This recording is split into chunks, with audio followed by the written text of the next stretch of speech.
বেকবাগানে বিক্ষোভে তুমুল উত্তেজনা। বাংলাদেশে দীপু দাসকে পুড়িয়ে মারার প্রতিবাদ হিন্দুত্ববাদী সংগঠনের। আজ সেখানেই এই বিক্ষোভে তুলকালাম পরিস্থিতি। বাংলাদেশ ডেপুটি হাই কমিশনের সামনে চলছে প্রতিবাদ। সেই প্রতিবাদের ছবি এই মুহূর্তে রাখছি। বাংলাদেশে দীপু দাসকে যেভাবে পুড়িয়ে মারা হয়েছে সেই ঘটনার প্রতিবাদ জানানো হচ্ছে। বেকবাগানে বিক্ষোভে তুমুল উত্তেজনা। বাংলাদেশে দীপু দাসকে পুড়িয়ে মারার প্রতিবাদ জানিয়ে হিন্দুত্ববাদী সংগঠন তারা বিক্ষোভ দেখাচ্ছে। আর সেই বিক্ষোভ নিয়ে তুলকালাম। বাংলাদেশ ডেপুটি হাই কমিশনের সামনেই প্রতিবাদ চলছে। সেই ছবি এই মুহূর্তে দেখাচ্ছি আপনাদেরকে, যেখানে বেকবাগানে সেখানে এই বিক্ষোভ প্রতিবাদ বাংলাদেশের দীপু দাসের হত্যার প্রতিবাদেই এই বিক্ষোভ কর্মসূচি। সেই ছবি এই মুহূর্তে দেখাচ্ছি আপনাদেরকে, যেখানে বাংলাদেশ ডেপুটি হাই কমিশনের সামনে প্রতিবাদ। বাংলাদেশে দীপু দাসকে যেভাবে পিটিয়ে পুড়িয়ে মেরে ফেলা হয়েছে সেই ঘটনাতেই বেকবাগানে আজ বিক্ষোভ দেখাচ্ছেন হিন্দুত্ববাদী সংগঠন। তাদের এই প্রতিবাদ চলছে আর সেই বিক্ষোভ নিয়ে তুলকালাম পরিস্থিতি।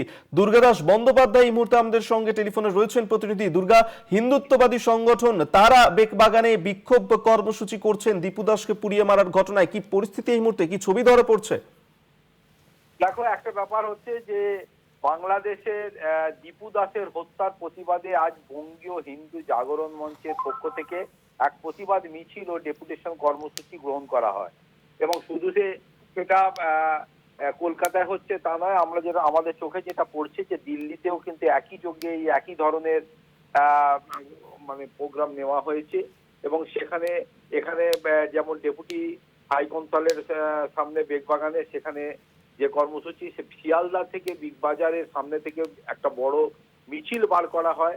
এবং এই হিন্দুত্ববাদী সংগঠনের পক্ষ থেকে প্রচুর মানুষ তারা আজকে এতে মানে এই মিছিলে পা মেরা।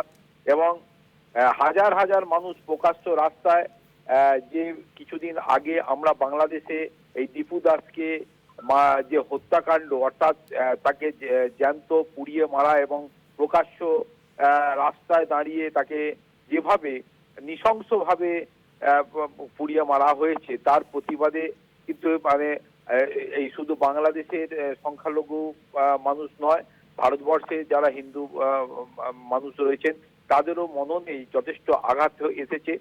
এবং কিভাবে এই প্রকাশ্য মানে রাস্তায় দাঁড়িয়ে হাজার হাজার মানুষের সামনে একটা পৈশাচিক ভাবে তাকে মারা হলো এবং ধর্মের নামে স্লোগান দেওয়া হলো, এই বিষয়টা নিয়েই কিন্তু আজকে প্রতিবাদে সামিল হয়েছেন তারা।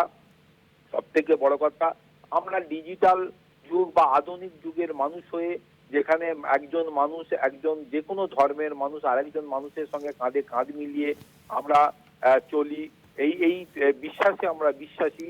সেই রকম একটা জায়গায় পার্শ্ববর্তী রাষ্ট্রে যেভাবে হিন্দু বা এই ধরনের মাইনরিটি মানুষের ওপর এই ধরনের বর্বরচিত মানে আক্রমণ নেমে আসছে তার ভাষায় বর্ণনা নেই। এবং আজকে দীপু দাসের মৃত্যু কথা মনে করিয়ে যে মানবতাকে সরিয়ে রেখে কোনো এক ধর্মীয় উন্মাদনা যেভাবে মানুষকে মননকে গ্রাস করছে, এর প্রতিবাদেই কিন্তু আজকে এই মিছিল এবং এই প্রতিবাদ। এবং সব থেকে বড় কথা, অবিলম্বে তাদের যে দাবি যে UNO minority forum, international human rights commission immediately এটা হস্তক্ষেপ করুক এবং ন্যায় বিচার এবং হত্যাকারীদের দৃষ্টান্তমূলক শাস্তি নিশ্চিত করতে হবে বলেও তারা বাংলাদেশ ডেপুটি হাই কমিশনের ডেপুটেশন দেয়। এবং মানবতা স্বার্থে, মানবতাকে তুলে ধরার স্বার্থেই সংখ্যা হিন্দুদের শুধু নয়, হিন্দু মুসলমান যাতে নির্বিঘ্নে মানুষ থাকতে পারে সে বিষয়টিও উঠে আসে। এবং প্রতিটি হিন্দুর আত্মসম্মানের জনচেতনা জাগ্রত করার লক্ষ্যেই কিন্তু আজকে স্লোগান দেওয়া হয়। এবং হিন্দু হিন্দু ভাই ভাই, হিন্দুর মধ্যে বিভেদ এই স্লোগানও উঠে আসে। ফলে সব মিলিয়ে একটা কথা পরিষ্কার যে মানবতাকে সামনে রেখে একটা হতে পারে যে কোনো হিন্দুত্ববাদী সংগঠন আজকে যেভাবে রাস্তায় নেমেছে, কিন্তু এটাও ঠিক যে পার্শ্ববর্তী রাষ্ট্রে যেভাবে বর্বরচিত ঘটনা উঠে এসেছে বা একজন হিন্দু হওয়ার কারণেই বলা যেতে পারে যে সেই মানুষটাকে, দীপু দাসকে যেভাবে প্রকাশ্য রাস্তায় জ্যান্ত পুড়িয়ে মারা হচ্ছে, এই বর্বরচিত আক্রমণ এবং এই ঘটনা যাতে পুনরায় না ঘটে তার জন্যই কিন্তু আজকে এই প্রতিবাদ। কলকাতা পুলিশ সর্বতভাবে চেষ্টা করছে যে যাতে বেগবাগানে অবস্থিত বাংলাদেশ ডেপুটি হাই কমিশনের কোনো ক্ষতি না হয় এবং সেখানে যাতে মানুষ ঢুকতে না পারে। কিন্তু প্রচুর মানুষের সমাগম, ব্যারিকেড একের পর এক ভেঙে ফেলার ঘটনায় ধস্তাধস্তি, পুলিশের সঙ্গে এক প্রকার খণ্ডযুদ্ধ সেটাও চলছে।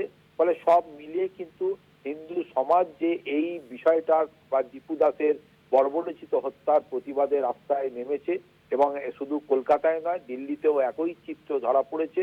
ফলে সব মিলিয়ে কিন্তু হিন্দুত্ববাদী সংগঠন বলা যেতে পারে যে এই প্রতিবাদে আরো ঝাঁজ যে বাড়াতে চলেছে এটা স্পষ্ট।